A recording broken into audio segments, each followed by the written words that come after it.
This has just happened within the past hour. For a bit of context, I, a 24-year-old female, met my fiancé, a 25-year-old male, FH for future hubby, in 2021. My mother-in-law and father-in-law are alcoholics and drug addicts. With that said, let us start the first of many posts I will be making about this family. This year, I just found out that my twin sister, also a 24-year-old female, got diagnosed with breast cancer. We had made plans to visit my family over in Mexico to see her from the 25th, 30th of December for 5 days. His mother had just called me and is now trying to get me to cancel my plans because it's not fair that we see my family more over the holidays and she feels insulted. I have not seen my family since 2020, and this will be the first time FH meets them in person. We are also planning on getting engaged while in Mexico. We are leaving tomorrow to visit his family on the 23rd and 24th of December 2023. His mother decided to wait until the day before we leave to tell me that her plans changed. She is now hosting Christmas on the 24-25 and expected us to be there since we already RSVP'd yes. I tried telling her the situation, that we would be leaving at 6 a.m. Christmas Day to take our flight over to Mexico. She started screaming at me over the phone, telling me that I'm an ungrateful jerk and that we RSVP'd yes so we can't change our plans now when she's been waiting so long to see us. We live 2 hours away from her, and until recently, we used to go there every weekend. I'm not sure what to do. FH is at work, and I'm home with our pets. I'm usually a non-confrontational person, but this has hurt my feelings. She has just insulted me once again and is expecting to get her way. I don't know if I'm the jerk for making the plans with my family, but that's what she's making me feel like. While writing this post, she and her sisters began sending me nasty texts, all about how I'm a horrible person for refusing FH to see his family. He's been in low contact with her for a while, because she's like this. Thank you for reading. I will be online all day to hear any suggestions, and to see if I am the idiot. Mini update. FH just came home for lunch. Apparently, mother-in-law has been spam calling him since she and I spoke. She is saying that I was the aggressor. She started her crocodile tears and spun the story to make her the victim. Luckily, mother-in-law and her sisters had sent me some horrible texts that I could show him. He is appalled by this behavior. We still plan on going to Mael's since sister-in-law is going to watch our pets. We had made the decision that we would stay at Siles for our visit instead of staying at MIL's and father-in-law's. Even though she has taken to Facebook to call me out for stealing her son, again, after this holiday season, we are finally going to no contact. Thank you all for your advice, and I'm glad I'm not in the wrong. I will update you on the 31st if any of you are interested. I will also respond to any private messages I receive before tomorrow. Happy holidays to you all. Update. Hello everyone. I just wanted to thank you all for your kind words and give you a bit of an update about what happened before we went to Mexico. We went over to Seals on the 23rd. Then we went to Mael's for dinner, since FH's family was all there. Mother-in-law was wasted and continued to make discriminatory comments towards me, which is something she's never really done, at least not like this. She made a comment about how she wished my twin sister would die because I'm stealing her baby boy, and ultimately the entire family has turned against mother-in-law. Father-in-law is now seeking out a divorce lawyer, which he announced in front of the entire family at the dinner table while she was making the comments about my sister. She was screaming, crying. She even threw a plate across the room. It was very chaotic, and we all left shortly after. She began spam messaging FH to the point he just blocked her, and everyone had left before dessert and presents. Some of the cousins were upset, but everyone made their way over to sister-in-law's, where we all got the wonderful news that she is expecting. Her gift to us was an ultrasound of her baby. Mother-in-law still does not know, and we actually had a great time with his family, and I do not see mother-in-law being a problem ever again. Seeing my family was amazing. It was wonderful to see my niece and nephew. Now, for some comments that I have received over the Christmas holidays, I am happy to inform you that FH and I are engaged. He proposed with my entire family there, and it was a beautiful moment. We are planning to have a destination wedding in Mexico on December 27th, 2024. I want to say thank you to all the people who have left me some amazing comments and messages. I took everything you said to heart. It took reading your messages for him to realize that our lives would be a lot more peaceful without his mother. So thank you all from the bottom of my heart. I am truly grateful for your comments and suggestions. Happy New Year. Now for a few comments. Comment 1. Not the jerk. Mother-in-law, I am going with my sister this year. Next year I will do the same, unless you adjust how you are speaking to me and speak to me in a respectful tone. I was diagnosed with the BRCA, breast cancer, gene last year. Just had a double mastectomy. Please get tested for BRCA. Even if you don't have the surgeries now, there are much better ways to detect cancer now. Comment 2. We RSVP'd yes, so we can't change our plans now. You RSVP'd for the original dates. She is the one who changed the plans knowing you had other plans. This was intentional to try to force you to choose her over your family. He's been low contact with her for a while, because she's like this. Time to switch to no contact, in my opinion. Best friend jealous of my man, so I uninvited her from the wedding. She tried playing the victim, but the truth hit hard.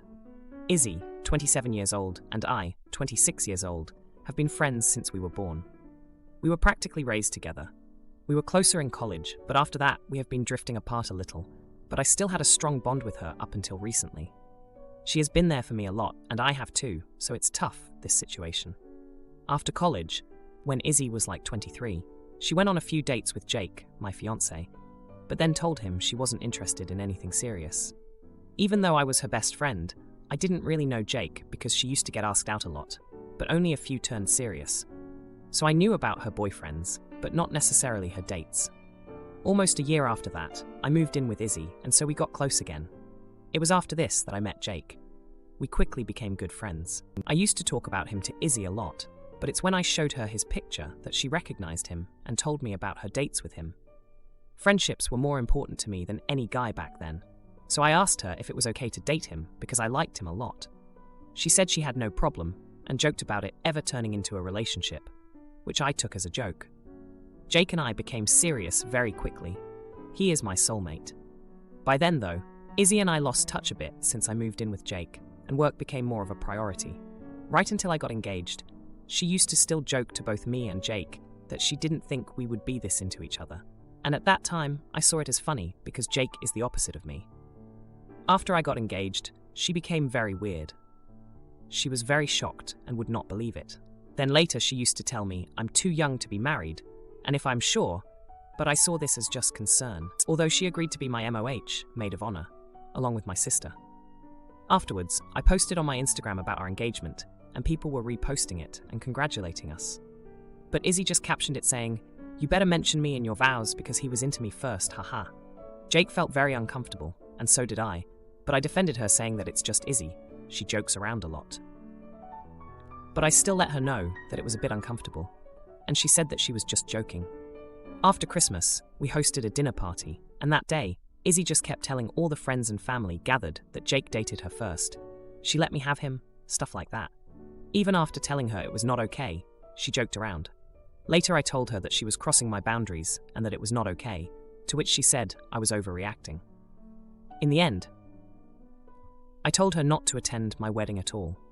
I have been overthinking a lot after that. Right now, people who know about this are just choosing sides based on who they know more.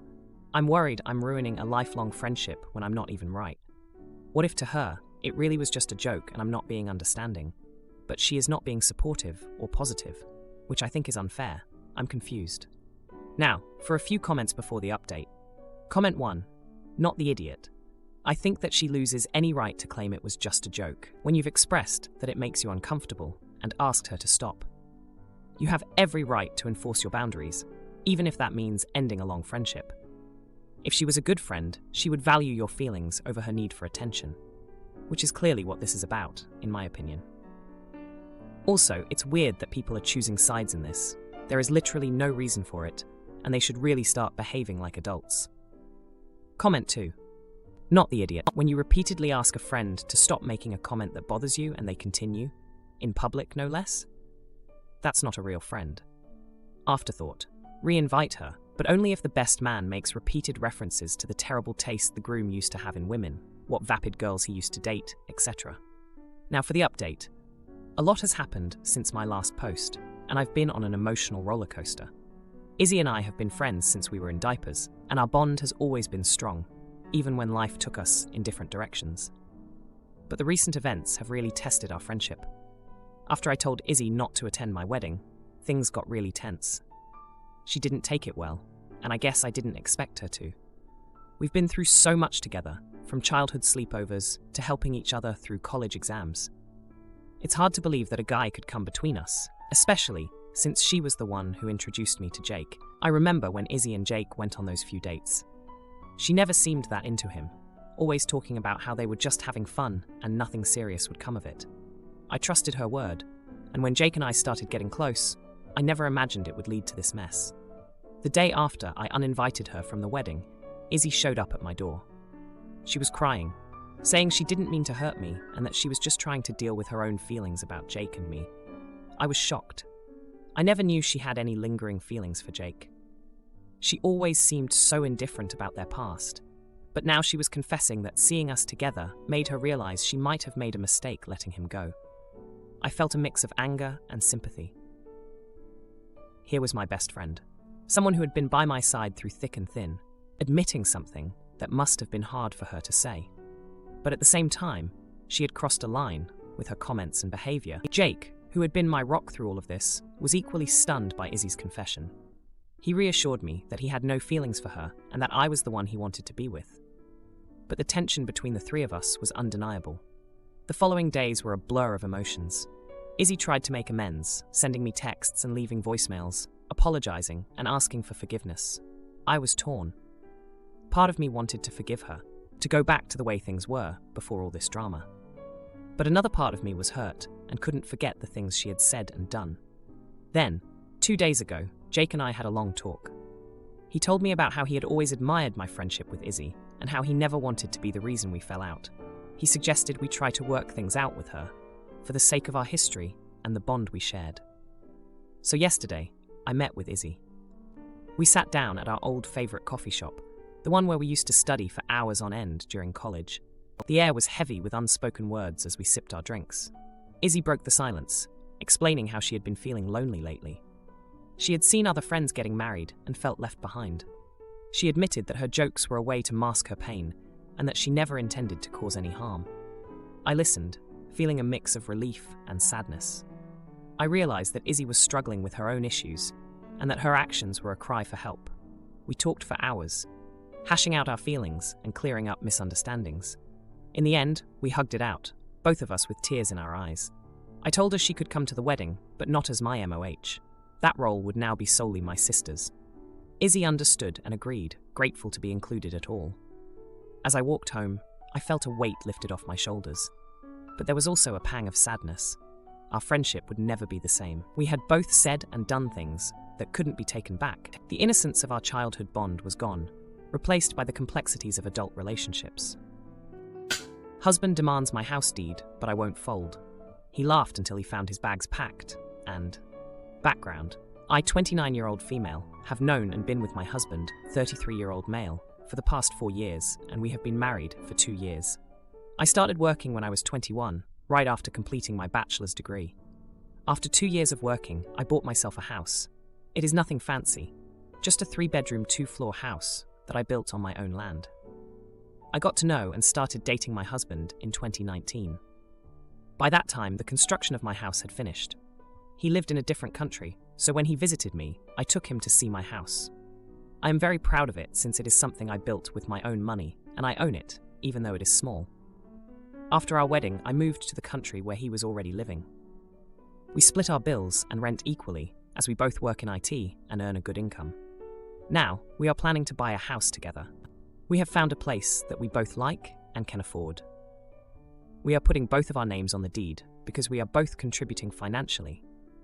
The problem arose when he said he wanted his name added to the house I bought by myself. I am not comfortable doing that, and I expressed my concerns. He thinks it is unfair that I have 2 houses now, and he would only have a part of one. I explained to him that I bought that house before I even knew he existed, with my own money. Since he had no contribution to it, I do not feel obligated to add him to the deed, just to make him feel good. He then proceeded to call his family. While his sister and brother-in-law support me, his mom and dad said that it's not about the money, but about the togetherness, and that it should be for both of us, or none at all. I apologized, but made it clear that adding him to the deed is not going to happen. He will never be on the deed, even if he pays his share, because I know the struggle I went through to have that house. Now his mom and dad are saying that I disrespected them by saying this.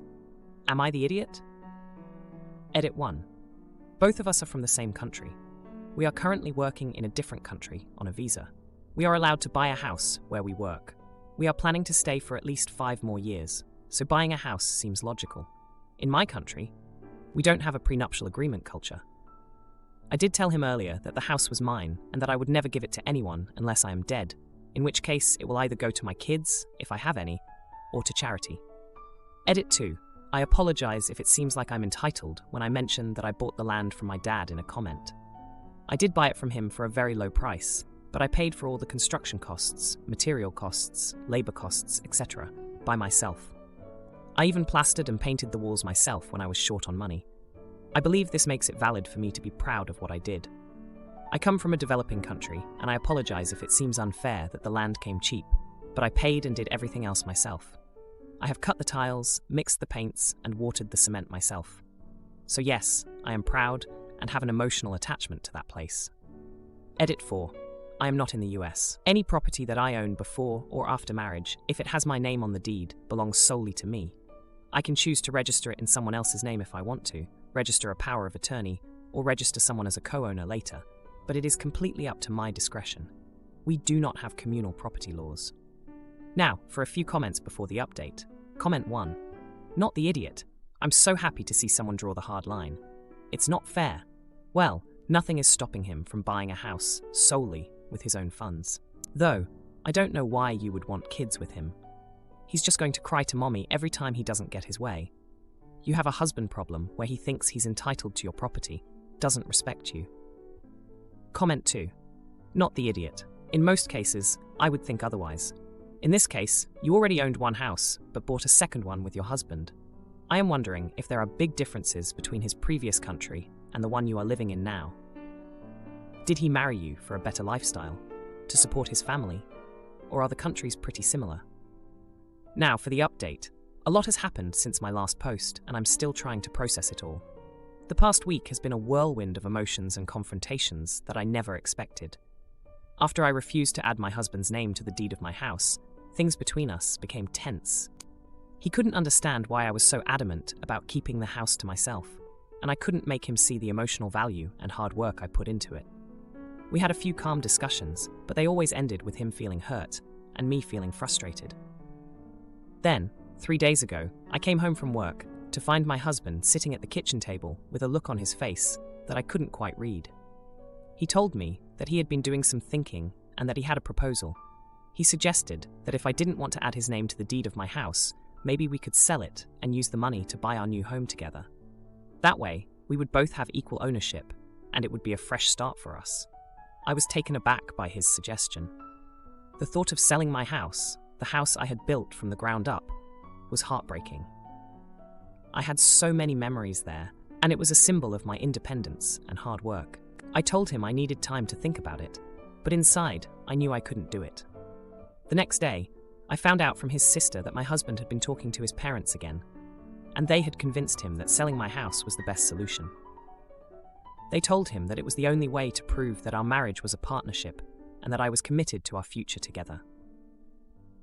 I was furious. I felt betrayed that he had gone behind my back to discuss our issues with his parents again, especially after I'd made it clear that I didn't want them involved. I confronted him when he got home, and we had a huge fight. I told him that it felt like he was trying to control me and that I wasn't going to sell my house just to appease him and his parents. He accused me of being selfish and not thinking about our future. He said that if I really loved him, I would consider his feelings and make a sacrifice for the sake of our marriage. I couldn't believe what I was hearing. How could he not see that my house was more than just a building? It was a part of me. We didn't speak for the rest of the night, and the tension in the air was thick. I lay in bed, staring at the ceiling, wondering how we had gotten to this point. I remembered the early days of our relationship, when we would talk for hours about our dreams and plans for the future. It seemed like a lifetime ago. The next morning, I woke up to find a note on the kitchen counter. My husband had left early for work, but he had written that he was sorry for the fight and that he loved me. He said he would respect my decision about the house, but he hoped I would reconsider. I spent the day in a daze, trying to work but unable to focus. I kept thinking about the note and what it meant for our marriage. Was this the beginning of the end? Could we move past this? Or would the issue of the house always be a wedge between us? When my husband came home that evening, we sat down and had a long, honest conversation. We both apologized for the things we had said in anger, and we tried to understand each other's perspectives.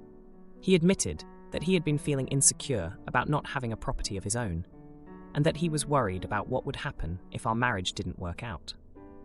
I told him that I understood his concerns, but that my house was non-negotiable. It was a part of my identity, and I couldn't give it up. I suggested that we could look into other ways to secure his financial future, like setting up a savings account or investing in stocks. We ended the conversation on a better note, but I could tell that the issue wasn't completely resolved. There was still a distance between us, a crack in the foundation of our marriage that we would have to work hard to repair. If you like this video, you'll probably like these too. Also, while you're here, please consider subscribing. It's your support that keeps this channel alive and allows me to make better and longer videos. Have a great day.